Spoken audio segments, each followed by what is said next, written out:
গতকাল মোহনবাগান 5টি গোল দিয়েছে। ইস্টবেঙ্গল কি করেই বা চুপ থাকে। আজকে ইন্ডিয়ান আর্মিকে তাই জন্য 6-1 গোলে পরাজিত করে সরাসরি গ্রুপ চ্যাম্পিয়ন ইস্টবেঙ্গল।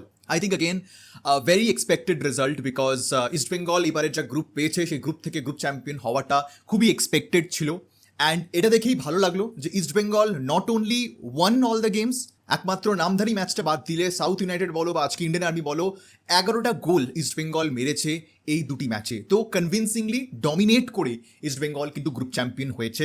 এবার দেখতে হবে যে ডুরান্ড কাপের কোয়ার্টার ফাইনালস কোথায় হয়। ফার্স্ট অফ অল তো কে কলকাতায় খেলে, মোহনবাগান কলকাতায় খেলে নাকি ইস্টবেঙ্গল কলকাতায় খেলবে নাকি দুটো ক্লাবই কলকাতায় খেলবে, বিকজ একটাই ফিক্সচার কিন্তু কলকাতায় আছে।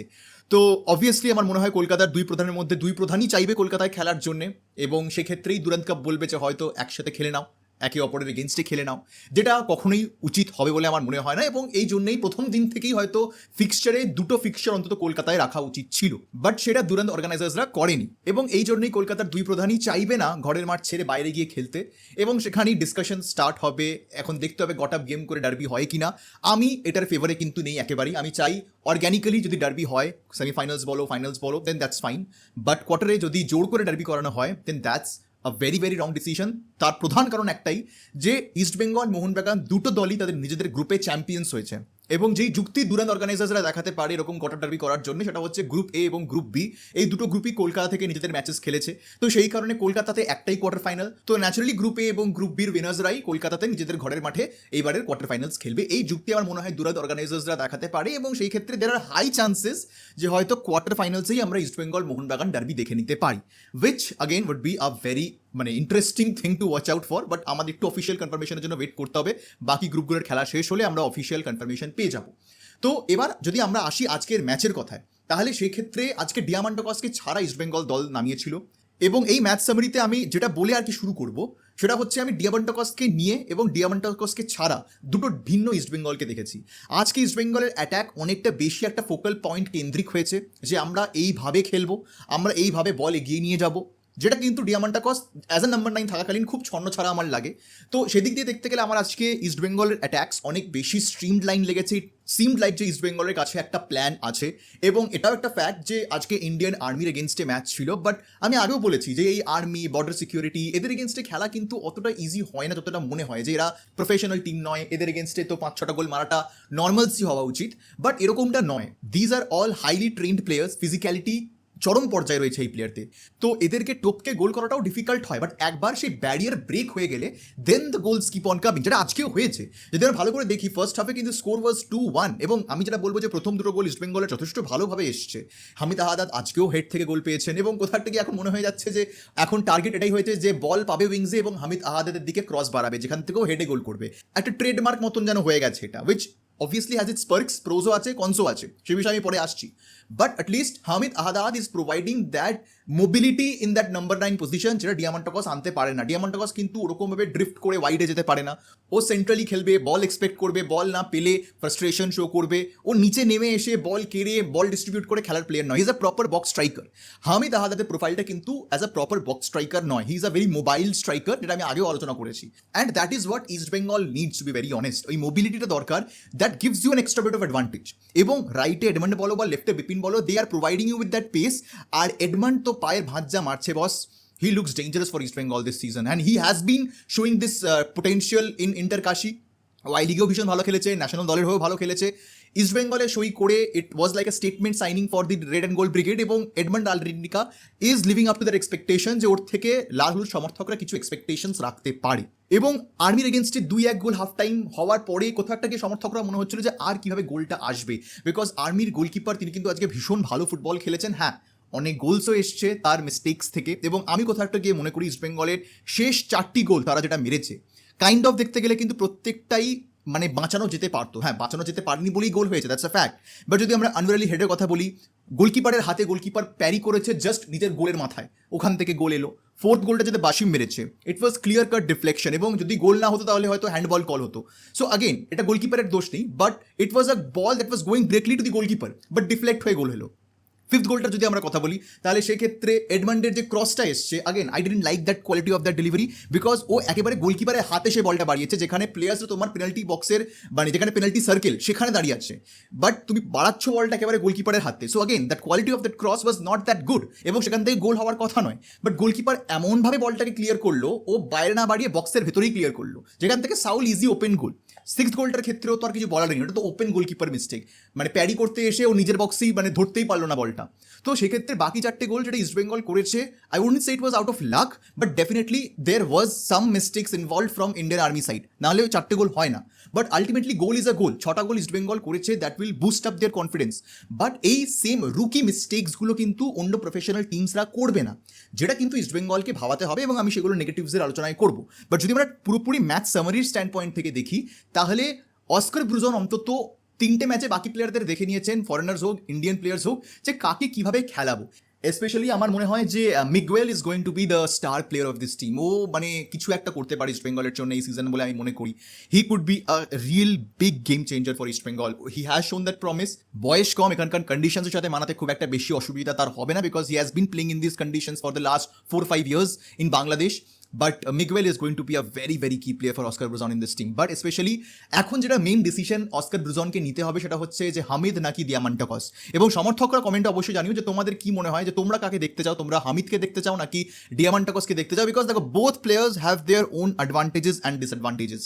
স্পেশালি হামিদ অনেক ইজি গোলসও কিন্তু মিস করেছে, যদি তোমরা ভালো করে দেখো, স্পেশালি যেই হেডটাও মেরেছে, ওপেন গোল মিস করেছে, যেটা ওটা ডিয়ামান্টাকস থাকলে plain goal, because he is a box striker, he knows how to finish those goals.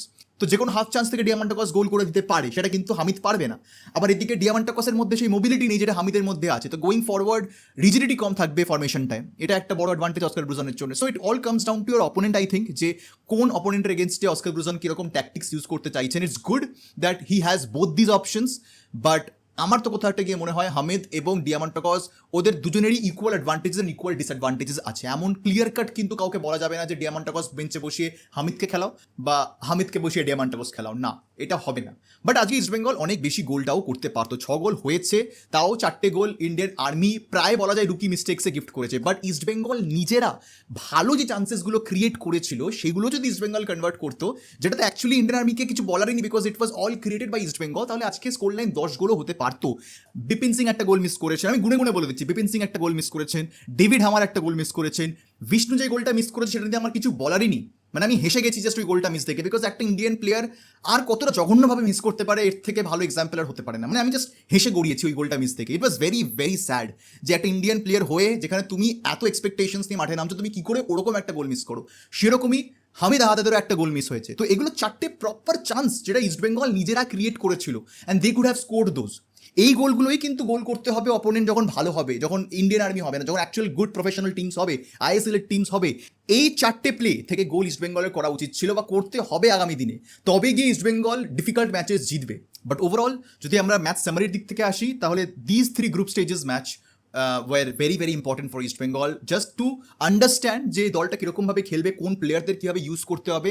And Oscar Bruzon মোটামুটি একটা ভালো আইডিয়া পেয়ে গেছেন বলে আমার মনে হয়, অ্যান্ড এগুলো আগামী দিনে ইম্পর্টেন্ট ম্যাচেসগুলোতে অনেক সাহায্য করবে। ইট ওয়াজ ভেরি ইম্পর্টেন্ট যে ইস্ট বেঙ্গল 3টে ম্যাচই জিতুক, because that shows dominance, that shows যে ইনভেস্টমেন্ট ইস্ট বেঙ্গল করেছে, দ্যাট ইজ ওয়ার্থওয়াইল, ঠিক জায়গায় করেছে, and that is the reason why fans are also happy with the result. যদি আমরা পজিটিভসের কথায় আসি, তাহলে প্রথম পজিটিভ তো এটাই যে the Indian players look much more developed, অনেক বেটার ফুটবল তারা খেলছে। স্পেশালি যে নতুন সাইনিংসগুলো করা হয়েছে, তারা যথেষ্ট ইম্প্যাক্ট কিন্তু এনেছে দলটার মধ্যে। বিপিন সিং, এডমান্ড, এরা হয়তো কিছু কিছু অ্যাক্টস অফ প্লেতে তোমাদের ভালো লাগতে নাই বা পারে, বিপিন সিং স্পেশালি কিছু কিছু রুকি মিস্টেক্সও করেছে, আই আন্ডারস্ট্যান্ড দ্যাট, বাট এটা বলা ভুল হবে যে এরা কোনো ইম্প্যাক্ট আনেনি দলটায়। They have provided immense impact in those wings. Nandakumar, Mahesh, দেখো মহেশকে এখন অনেকটা বেশি সেন্ট্রালি ইউজ অস্কার ব্রুজন করছেন। তো গতবারের যদি আমরা উইং প্লে দেখি, তার তুলনায় এইবারের wing play looks much more streamlined, much more better. তো এটা একটা বড় পজিটিভ। সেকেন্ড অফ অল, যেই ফরেন প্লেয়ার্সরা এসছে তারা কুইকলি কিন্তু অ্যাডাপ্ট করে নিয়েছে কন্ডিশনসের সাথে।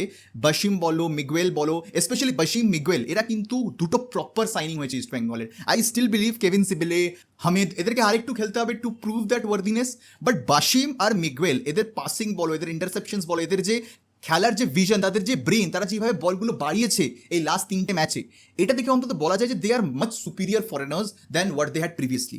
সাউল ক্রেসপো ইজ স্টিল ঠিক আছে, ক্যারি করে নিয়ে যাচ্ছে নিজেকে, অ্যান্ড কোথাও একটা গিয়ে আমি স্টিল মনে করি Saul Crespo has much to offer in this East Bengal team, specially যেখানে দেখো এডমান্ড এবং মহেশকে কিন্তু একটা ইন্ডিয়ান ক্যাম্প হিসেবেও ইউজ অস্কার ব্রুজন করতে পারে। সো সেই সিস্টেমে they might not go and sign a foreign center attacking midfielder হলে আমার মনে হয় না মন্দ হতো বলে, but if at all they don't go and sign, I still believe that with this team they can find the perfect balance because Miguel can খেলে দিতে পারে because he has that potential in him.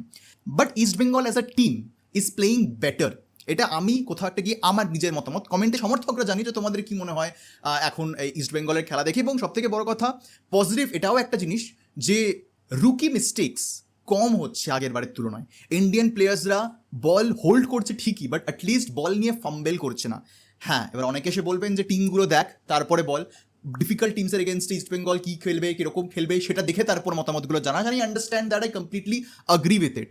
But just এই 3টে ম্যাচের রেসপেক্টে আমি positives বলছি east বেঙ্গলের, যে the players look better than last year. কিন্তু আবারও বলছি ডিফিকাল্ট অপোনেন্টস খেলতে হবে, এবং সেই কারণে আমি ম্যাচ সামারিতে ওই কথাগুলো বলছিলাম যে আজকে ইন্ডিয়ান আর্মির এগেনস্টে যে গোলগুলো ইস্ট বেঙ্গল করেছে সেই গোলগুলোর চান্স কিন্তু ডিফিকাল্ট অপোনেন্টসের এগেনস্টে তারা নাও পেতে পারে, রুকি মিস্টেক সব ম্যাচে হবে না। তো ইস্ট বেঙ্গল নিজেরা যে ভালো চান্সেসগুলো ক্রিয়েট করেছে সেগুলো তো এই প্লেয়ারদের ভরসা করেই করেছে, সেগুলোই কিন্তু কনভার্ট ইস্ট বেঙ্গলকে করতে হবে, তাহলে কিন্তু ম্যাচ যে কোনো দিনে পাল্টে দিতে পারে ইস্ট বেঙ্গল। যদি আমরা নেগেটিভসের কথায় আসি তাহলে obviously lot of open goals are getting missed, যেটা কিন্তু বড় প্রবলেম হতে পারে ডিফিকাল্ট অপোনেন্টের এগেনস্টে, যেটা জাস্ট আমি কন্টিনিউয়েশন করছি লাস্ট ডিসকাশনটার। Second, Prabhat Lakra is a liability, he is not good in that left back position. Okay, না ওর পাসিং আছে না ওর ডিফেন্ডিং আছে, কি করতে খেলছে আমি জানি না, তোমাদের কারোর খেলা ভালো লেগে থাকলে লাগতে পারে। I don't believe Prabhat Lakra is deserving of this East Bengal jersey and should play for East Bengal. ব্যাকআপের জন্য এখন রাখতে হচ্ছে, কিছু করার নেই, but Prabhat Lakra is not ISL standard. Third, এটা নেগেটিভ নয় বাট আ কনসার্ন, যে এখনও গোলকিপার কিন্তু সেরকমভাবে টেস্টেড হয়নি ইস্ট বেঙ্গলে। When East Bengal is up against a much difficult opponent, pressure will come, defence কিন্তু এখনও সেই প্রেশারে আসেনি। এই প্রেশার এখনও ইস্ট বেঙ্গল নতুন ডিফেন্সে, কারণ ডিফেন্ডার্স চেঞ্জ হয়েছে, নতুন ডিফেন্ডার্সরা এসছে, গোলকিপার এখনও সেরকমভাবে টেস্টেড হয়নি। সো এই নতুন ডিফেন্স এবং প্রভসুকান সিং গিল যারা শেষ 3টে ম্যাচ সেরকমভাবে চ্যালেঞ্জড হননি, তারা ডিফিকাল্ট অপোনেন্টের এগেনস্টে কীরকম খেলবে এটা কিন্তু একটা বড় কনসার্ন থেকে যাচ্ছে, not a negative but a big concern. R last of all, যেটা আজকেও ইস্টবেঙ্গল কিন্তু যে গোলটা হজম করেছে, যেটা আমি বলছিলাম যে ইস্টবেঙ্গল কিন্তু সেরকমভাবে চ্যালেঞ্জড হয়নি, এবং সেই কারণেই কিন্তু গোল খাওয়াও ভীষণ ইজি হয়ে যেতে পারে ইস্টবেঙ্গলের জন্য, যেরকম আজকেও ইন্ডিয়ান আর্মির এগেনস্টে তারা গোলটা খেয়েছে। I think the biggest negative was that the goal should have been avoided. ইস্টবেঙ্গলের এই ম্যাচে ক্লিন শিট নিয়ে বেরোনো উচিত ছিল, বাট সেটা তারা করতে পারেনি। দ্যাটস আ নেগেটিভ আমার বলে মনে হয়, বিকজ ইস্ট বেঙ্গলের মতন টিম ইন্ডিয়ান আর্মি এগেনস্টে ক্লিন শিট নিয়ে বেরোবে, এটাই স্বাভাবিক একটা ব্যাপার। যে অ্যামাউন্ট অফ স্পেস তারা করেছে ডিফেন্সে, সেটা কখনোই দেওয়া উচিত হয়নি in the first place. So these are quite the negatives, যেটা আমার মনে হয় যে আজকের এই ম্যাচটা আমি দেখেছি। বাট ওভারঅল নেগেটিভস পজিটিভস থেকেও বেশি আমার মনে হয় রেজাল্টটা ম্যাটার করে, বাট নেগেটিভসগুলো নিয়েও কোচকে আলোচনা করতে হবে, বিকজ এই নেগেটিভসগুলোকেই পজিটিভসে বদলাতে হবে, এবং তখনই ম্যাচের রেজাল্ট ডিফিকাল্ট অপোনেন্টসের এগেনস্টেও ঘুরবে, যেটা ইস্টবেঙ্গলও চাই, because East Bengal when there up against much difficult opponents in the ISL they fumble. তো সেই জিনিসগুলো কিন্তু ইস্টবেঙ্গলকে চেঞ্জ করতে হবে। But overall from a result stand point, very good result for East Bengal, unbeaten, 3টে ম্যাচ 3টেই জিতে গেছে, 9 পয়েন্ট তারা নিয়ে কোয়ার্টার ফাইনালসে পৌঁছে গেছে। তো এবার দেখতে হবে যে কোয়ার্টার ফাইনালসে কাদের এগেনস্টে তারা খেলে, এটা কি মোহনবাগান হয় নাকি কলকাতাতে অন্য টিম হয় নাকি বাইরে গিয়ে খেলতে হবে, because last year East Bengal went to Shillong. এই বছর মোহনবাগানকে পাঠানো হয় নাকি ইস্টবেঙ্গল আবার যাবে, নাকি একসাথেই তারা খেলবে, এগুলো এখন দেখতে হবে। বাট অল আইজ অন দুরন্ত অর্গানাইজার্স। বাট আপাতত আমি আজকের ভিডিও এখানে শেষ করছি। কমেন্টে অবশ্যই সমর্থকরা জানিয়ে যে তোমাদের কিরকম লাগলো আজকে ইস্ট বেঙ্গলের খেলা, এবং তোমাদের কি বক্তব্য সেটা কমেন্টে জানাতে কিন্তু একদম ভুলো না। আপাতত আজকের ভিডিও এখানে শেষ করলাম, দেখাবে তোমাদের সাথে পরের ভিডিওতে। আর এই ভিডিও দেখার জন্য তোমাদের সবাইকে জানাবো ধন্যবাদ।